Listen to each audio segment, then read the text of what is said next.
Hello student. अब हम केंद्रीय प्रवृत्ति के माप में शुरू करते हैं अगली माप और अंतिम माप बहुलांक।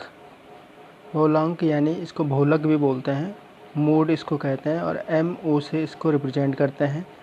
बहुलांक होता क्या है?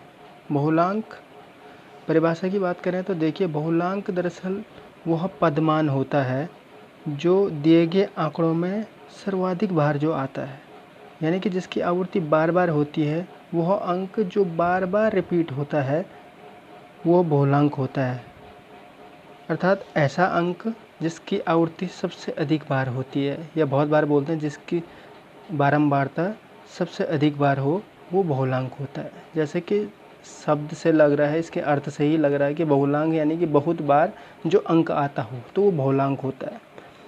ये इतना आसान होता है कि इसको देख के ही पता चल जाता है। बहुत बार कुछ आंकड़े ऐसे होते हैं हमारे पास दिए हुए, उसमें देख के ही हम पता कर सकते हैं कि इसमें बहुलांक कौन है। आँखों से देख के भी पता किया जा सकता है कि जो अंक बार बार रिपीट हो रहा हो, उसको हम सर्वाधिक बार जो रिपीट हो रहा हो वो बहुलांक होता है। तो कह सकते हैं आप बहुलांक या बहुलक सर्वाधिक बारंबारता वाला पद होता है, यानी कि जो जितनी बार रिपीट हुआ होगा सर्वाधिक बार, वो बहुलांक होता है। अब जैसे मेरे पास कुछ आंकड़े मैंने यहाँ पे लिखे हुए हैं, इनमें देखेंगे कि बहुलांक, इसमें इन आंकड़ों में कौन है बहुलांक। तो ये आंकड़े हैं, देखिए 8, 10, 15, 10, 12, 8, 15, 10, 8, 10, 12, 13, इसमें बहुलांक कौन है। तो बहुलांक की बात करें तो इसमें देख सकते हैं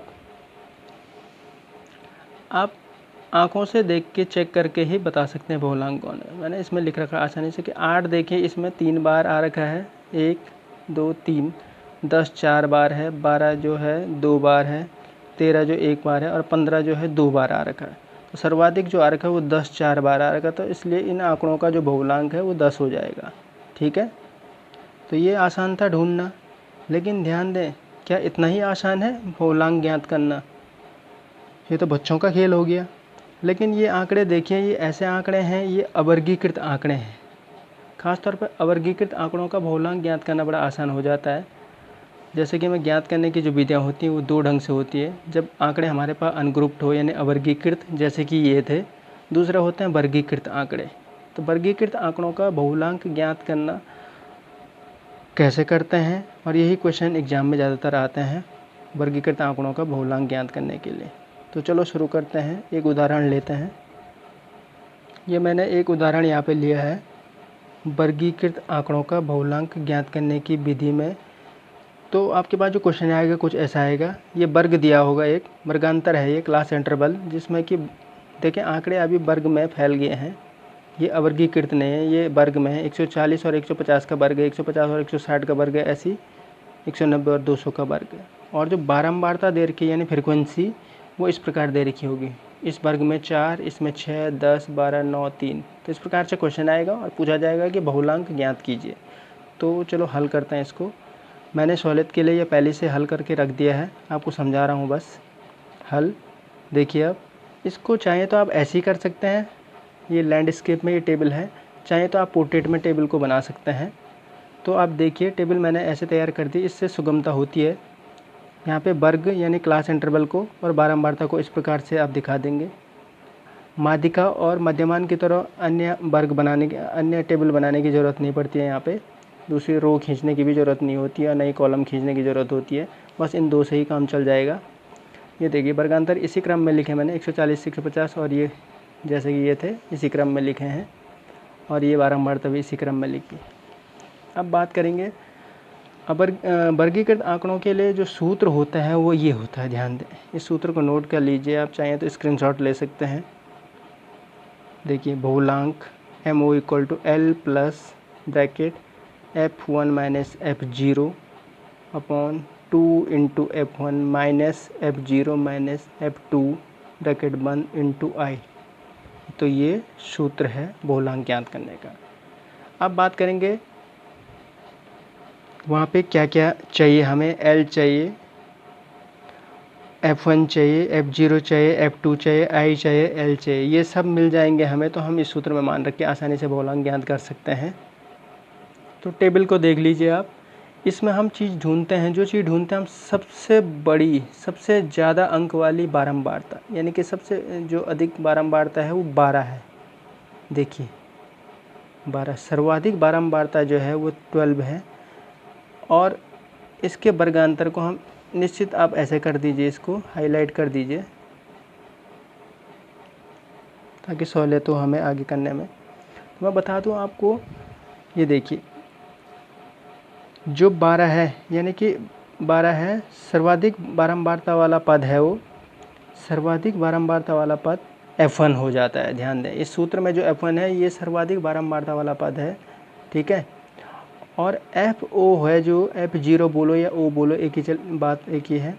FO जो है ये 0 हुआ, F0, ये सर्वाधिक बारंबारता वाला जो पद है ठीक उससे ऊपर वाला या उससे पहले वाला पद होता है। और F2 ठीक उससे नीचे वाला पद या उससे बाद वाला पद होता है। समझ गए होंगे।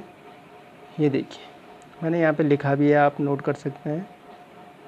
सर्वाधिक बारंबारता वाला पद 12 है, FO क्या है, सर्वाधिक बारंबारता वाले पद के ऊपर या पहले वाला पद। F2 जो 9 है वो सर्वाधिक बारंबारता वाले पद के नीचे या बाद वाला पद है, ठीक है। अब चाहिए सूत्र में L क्या होता है। तो L देखिए 170 यहाँ पे लिखा है मैंने, 170 यानी ये देखिए सर्वाधिक बारंबारता वाला जो पद होता है यानी F1 वाला, उसके जो वर्गांतर होता है, उसका जो वर्गांतर होता है, उसके सामने वाला जो वर्गांतर होता है, उसकी लोअर लिमिट, यानी 170 और 180 वर्ग में सबसे लोअर लिमिट जो है 170 है। तो L 170 है, ये लोअर लिमिट को हम L मान लेते हैं।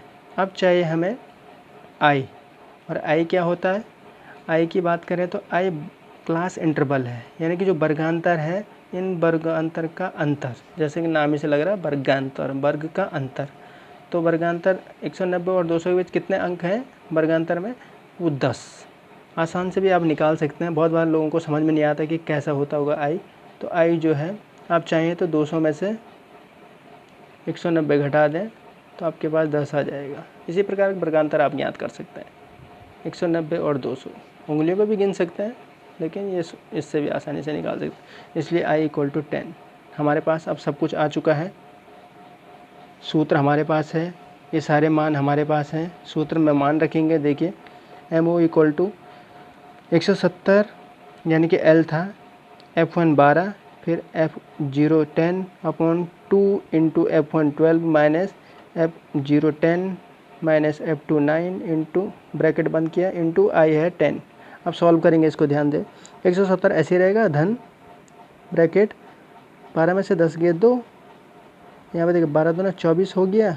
अब बात करेंगे, देखिए ऋण 10 है और ऋण 9, तो आप जानते हैं ऋण ऋण जुड़ जाते हैं और चिन्ह ऋण का ही रहेगा। तो 10 और 9 19, ऋण 19 हो जाएगा।